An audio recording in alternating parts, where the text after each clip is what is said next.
very inspiring opening panel very soon. And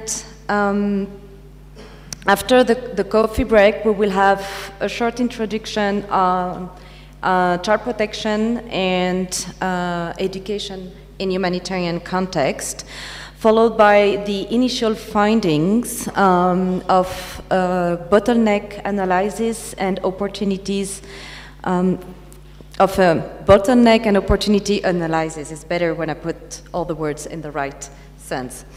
After lunch, we will go through some voices from the field and we will get some presentation. The first part of the afternoon, we will be all together as a plenary session, and then we will break into group, and I will give you more information on how we will proceed at lunchtime.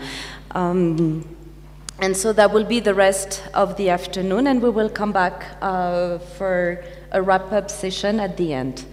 Tomorrow, again, we will start with a little recap of the first day, and then we will break into groups to have more in-depth discussion around collaboration between education and child protection in humanitarian context. And this will be throughout the day because we thought it would be very important to have sufficient time, seizing the opportunity to be all together to go through this important topic. And then we will be closing what we hope will be a very meaningful roundtable. So the lunch will be outside in that direction, and coffee break will be served as well outside right behind the doors. Okay?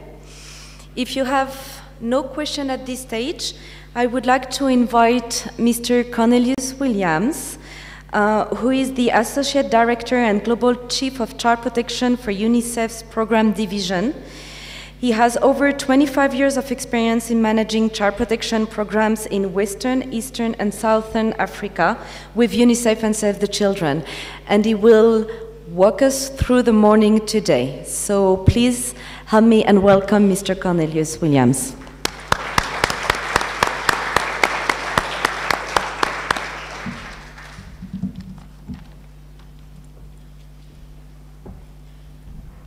Thank you, Minnie. I think let me move over and have a seat, and I could start from there. But before that, actually, there are all the colleagues who are going to join me in the opening and keynote panel, right? And I think I would like them to come up to the table immediately, so because we have to make up for some of the time. Bo Victor, can you join me? The Deputy Regional Director for Eastern and Southern Africa, UNICEF.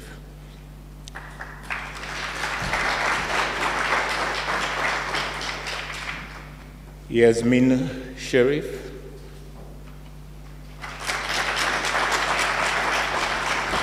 And I'm going to give a full introduction of my colleagues. Ioannis Habimana.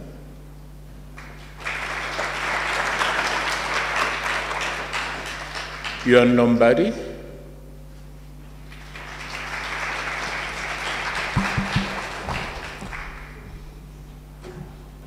And Bonwell.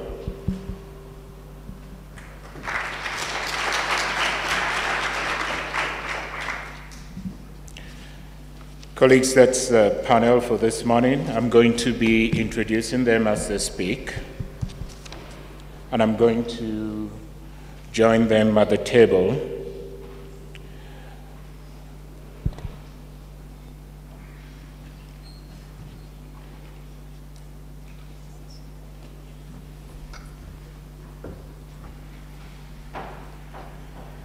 So on behalf of UNICEF, the co-lead of the Alliance for Child Protection in Humanitarian Action, and also actually a leader in the field of education.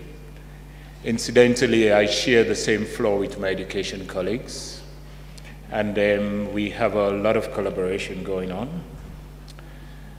I want to welcome all of you to this roundtable, and I'm very happy to see the collaboration across the two sectors, as I believe the results can be quite significant in changing the way we work the way we do business, the way we operate in the field, hopefully and leading to more effective programming and ultimately better results for children.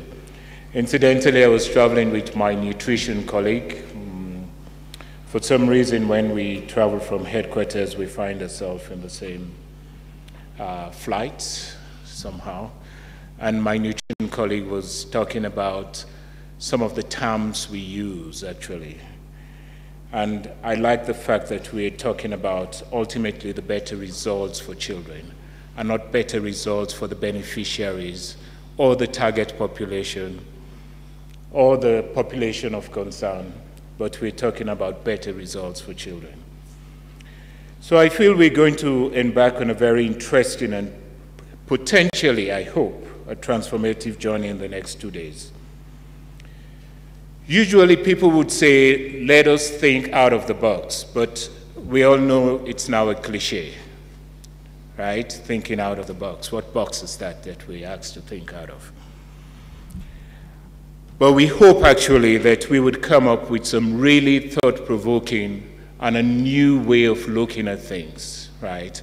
Not the usual business as usual. We would also recognize that there's been good collaboration in the field and there's good work in the field that has been done. And so we build on that good work and we look at what can we do. Be ambitious, but let's be feasible. Because we have to deliver immediately. You guys are working in emergency, you have to deliver. We'll recognize the limitations and the reality of emergencies. These days we say to everybody, the landscape has changed. It was not like when we used to work in the past when there was respect for IHL. These days we see most of the warring parties have no respect for IHL. These days we see some of those member states that we had considered fellow travelers and champions of this work working back from it. So we have to recognize and challenge all assumptions and status quo. I will pose a few framing questions, but then open the floor to the panelists. And I would like to allow a free flow for the panelists. I don't feel we should buttonhole the panelists, but we know that we want to find out what is important in the area of collaboration across education in emergencies and child protection in humanitarian action. For example, the most important and the most fundamental question is, why is more collaboration across the two sectors important? Why? We have to answer the why. Change the current sectorial structure. If we have to change it, what are the bottlenecks? In the framing paper, right, in the initial finding, it shows that the cluster system is sectorial. And the cluster system is like a rail track. It takes us into the station of the silos.